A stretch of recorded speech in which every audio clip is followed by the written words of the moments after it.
Hi, Ben here from the Lifeboat Academy, and we put together this video to provide people who are interested in joining one of our guilds with a quick onboarding, just to give you a sense of what guilds are and how you can get involved. So the first thing to mention is the Lifeboat Academy is all about building resilience and regeneration at the person, place, and community level.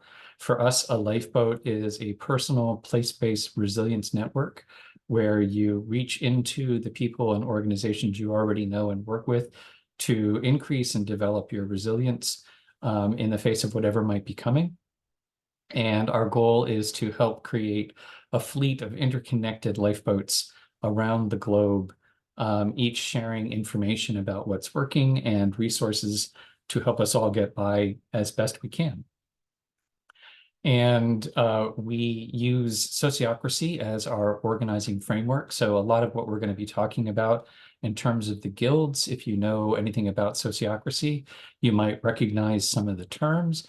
You might recognize some of the concepts with slightly different terms as we have customized some of the ways that Sociocracy works to make it work for us, which is, of course, one of the benefits of Sociocracy.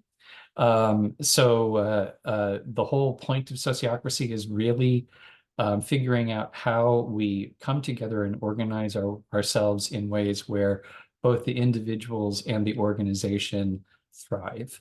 And we all get what we need out of it. And it's really based on effective tools for increasing the amount of innovation and agency available to people working in the organization while minimizing the potential conflict that can happen if people are working without coordinating those activities.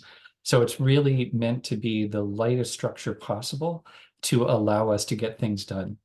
And it's principles based. And the 7 principles of Sociocracy we find to be incredibly valuable and useful, working and making sure that we're all working from a common foundation. And we won't go into the details of that today for this, but if you take a look at the principles, we haven't found anybody yet who has any problem with any of them. They're very practical and non-controversial, but they create a solid foundation that we know we're all starting from the same place.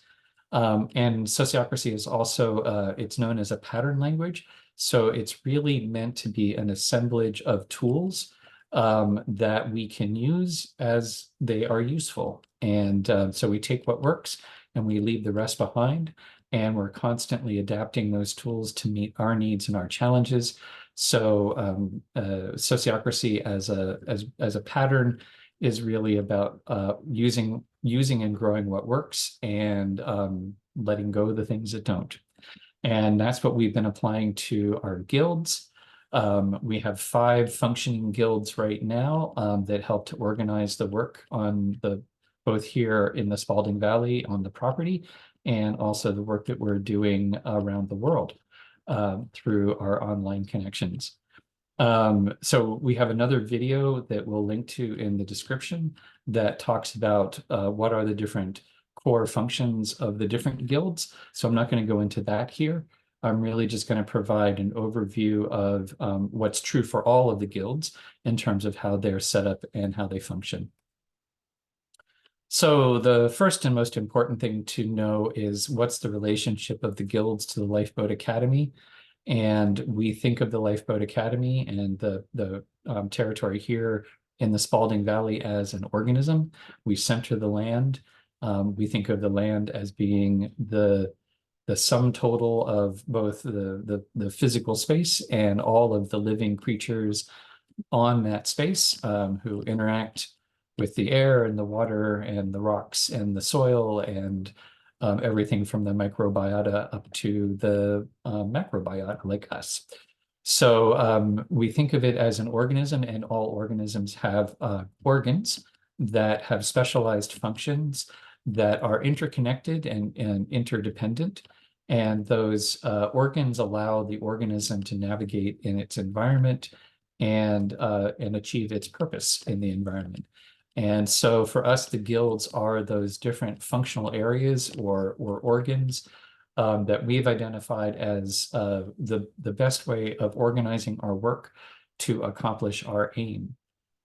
And in that spirit, the guilds are actually created, they're delegated from the whole, from the Stewardship Council via the driver statements. And the driver statements outline the main functions and goals for each of the guilds, along with the resources that they have to use and their interconnections with other guilds. Where we think of the guilds as like a Venn diagram.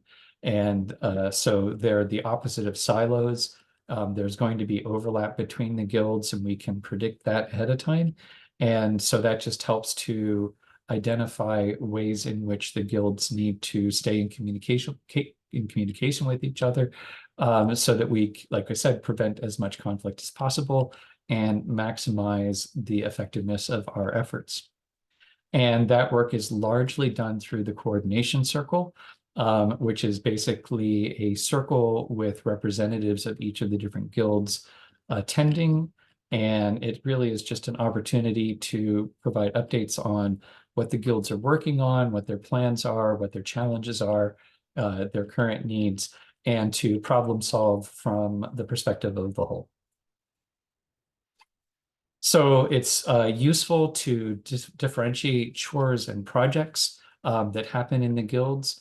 Basically, the chores are those regular repeating responsibilities, and they are things that keep going on or happen periodically and don't really have a clear endpoint. They just are things that you got to get done. Doing the dishes. Once you do the dishes, there's going to be more dishes, and you got to do them again. And those are chores. And then there are projects, and that is an effort that creates something new.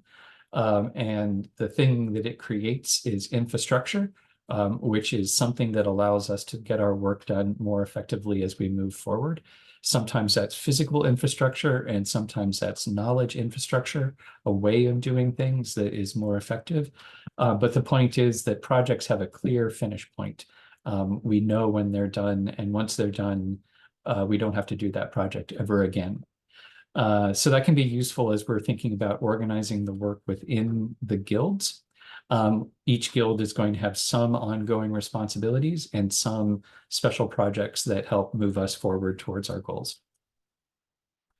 We also have we try to set up the guilds in such a way that we allow people to engage to the degree that they want to, in the way that they want to allow optimal flexibility. And so there are a couple different roles that are important to understand in each of the guilds. The first is the caretaker, and the caretaker is basically your point person in the guild. It isn't necessarily the person that has all of the answers, but it is the person who knows how to find the answers. They know who to talk to or where to look to get the answers necessary. And they also act as a sort of a facilitator for the guild, helping to arrange meetings and make sure that notes and information is available to people when and where they need it. Within the guild, then, you can join as a helper, apprentice, peer, or a mentor. And the term mentor is a provisional term at this point. We're still debating what the best word to use there is.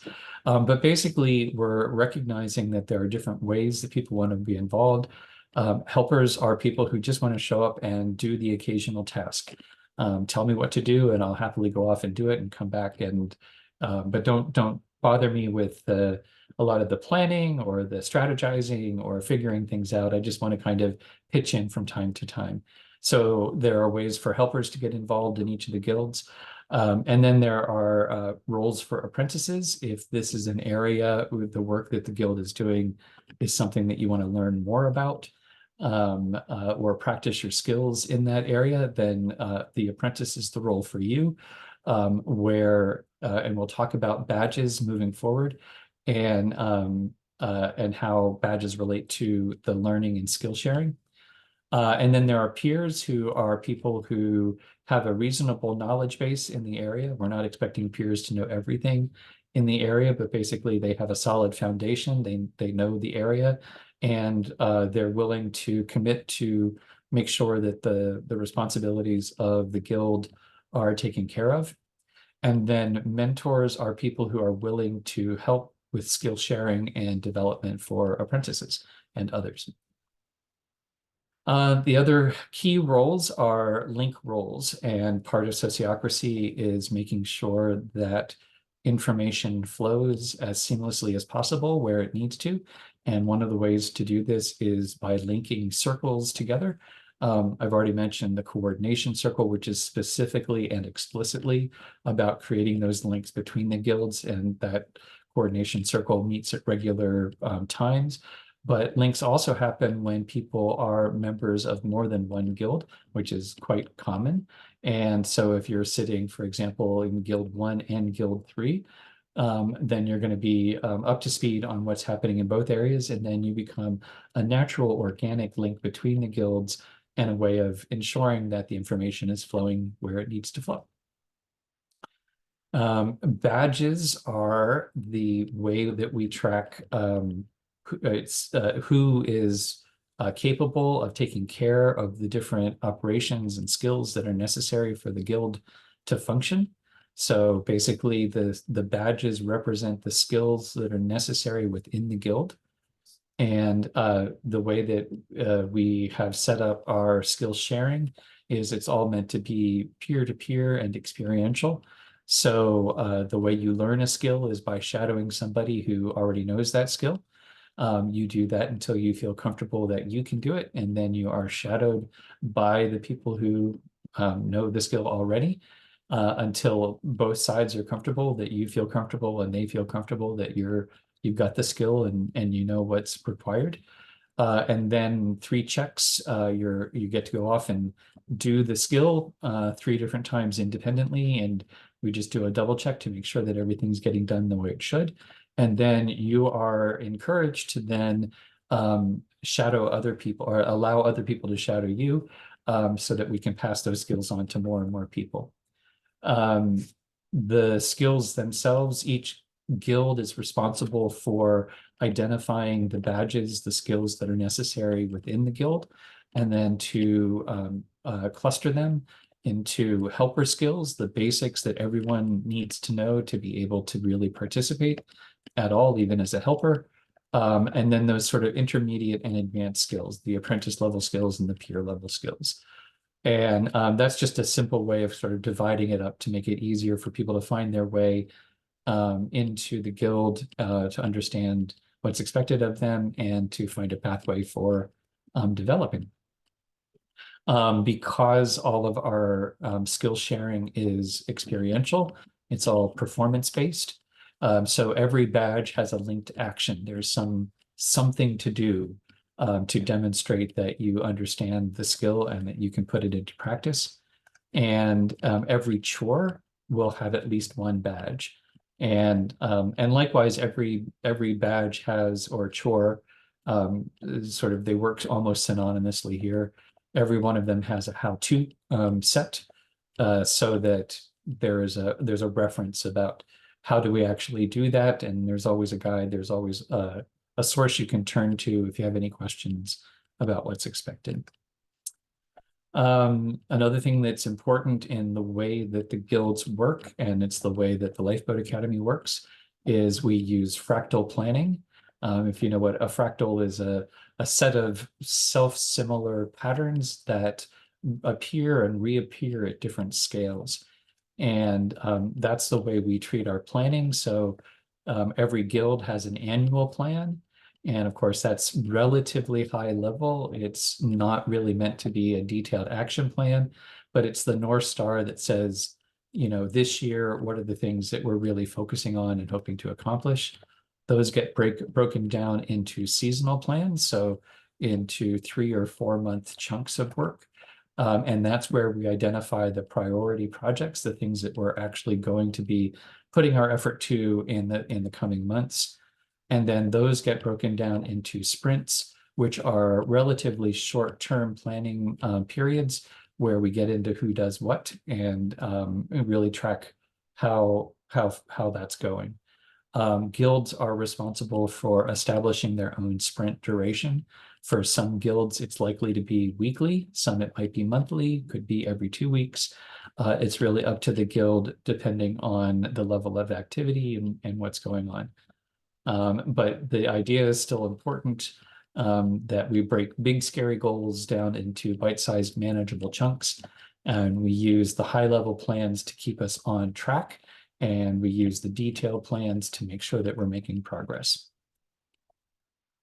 And then the last thing that's important to note in terms of the guilds and the work of the Lifeboat Academy is we are doing everything that we can to create a new, healthy, fair, and equitable economic way of working with each other, avoiding the inequalities and the coercion that is common to our late capitalist ways of economics. So everything that we do involves voluntary agreements. This is non-coercive space, and no one has to do anything. We are encouraging people to figure out what works for themselves in discussion with, in dialogue with the guild. But as I've mentioned, we try to provide a lot of different pathways that you can get involved. And so it's really about finding the fit that works for you, where there's a balance between what you are willing to contribute to the guild and what you feel you're getting in return in terms of skill development, relationship building, or feeling like you're being able to contribute to something that's valuable and important to you. Once you enter into the agreements, though, we ask for personal accountability, which is just simply a way of saying that you do what you say you're going to do. And if you can't for some reason, which always happens, it happens to everybody all the time. And so if something happens that makes it hard for you to follow through on the agreements, that it's your responsibility to communicate that and to try to figure out how to work with others so that you're not leaving other people in the lurch. So we have a lot of flexibility in the agreements we're willing to make, but then once we make those agreements, we ask that people are responsible to the agreements that they've put forward. And one of the things that is on the horizon is looking to see how we might establish either a time bank or local currency or some other method that allows us to track and balance the energy flow. If you're familiar at all with time banks or local currencies, it's a way of recognizing hours of effort, and also recognizing when you're the recipient of the effort of other people's work, or how we can account for the work that is good for the whole. So that's still very much an idea to be developed, but we are hoping that as we do move forward, that you can get basically you can get credit for the contributions that you're making through your guild work, and that credit can be redeemed in some way that is meaningful and valuable to you, either in receiving support through other people's time, or actually in finding a way that you can cash out based on whatever profit we might be making as an organization. So that is basically it. Like I said, we have another video where we go into the functions of each of the guilds, but just in case you might be wondering, Heart Work and Philosophy really is the guild that is about in connection, in reach, and personal healing in all of its varieties. Guild 2 is Principles and Governance, so it's really about how do we come together, make good decisions together, and deal with any potential conflicts when they might arise. Guild 3 is our Financial and Legal Guild that is responsible for keeping the lights on and paying the bills and taking care of all of those pesky details. Guild 4, Farm, Food, and Housing, is responsible for the physical plant of the farm, for developing the physical assets and the living systems and housing and food for all of us. And Guild 5 is our Outreach and Network Guild, where it is about maintaining good relationships, establishing new relationships, and maintaining good relationships with other lifeboats and other communities near and far. So if any of these are interesting to you, please do let us know. We have a Google form where you can indicate your interest in which guilds, and then we will take it from there. You're expressing interest, not commitment. You, of course, have an opportunity to come and meet with the guild, find out what the guilds are working on, and see if there's a fit with you. And for a limited time offer, you can also join us at our charrette the 16th through the 18th, which will be primarily happening online. Again, that's a way of figuring out what's going on and how you might get involved. And you can join us in office hours. At the time of this recording, they are Tuesday to Friday, 10 to 11:30 a.m. They will be changing and hopefully developing more spots that will be available. But the link here at the bottom, calendly.com/emotus/office hours, will get you to the times that are available. And that is a co-working time when you can show up and ask any questions you might have, and find out what's going on and what other people are working on. So that is our down and dirty quick onboarding for how the guilds work. We will be organizing startup meetings for the guilds very, very soon. And so that'll also be an opportunity to ask any questions you might have, or to join us for office hours if you have any questions. Likewise, email at friends@Lifeboat Academy is a good way to get in touch, or the help desk, lifeboatacademy.freshdesk.com. Or through any of our social media channels. Let us know if you're interested in joining a guild, or if you have any questions about what that means, and we look forward to working with you. So thanks a lot for taking the time to watch this video, and hoping to connect at some point in the near future.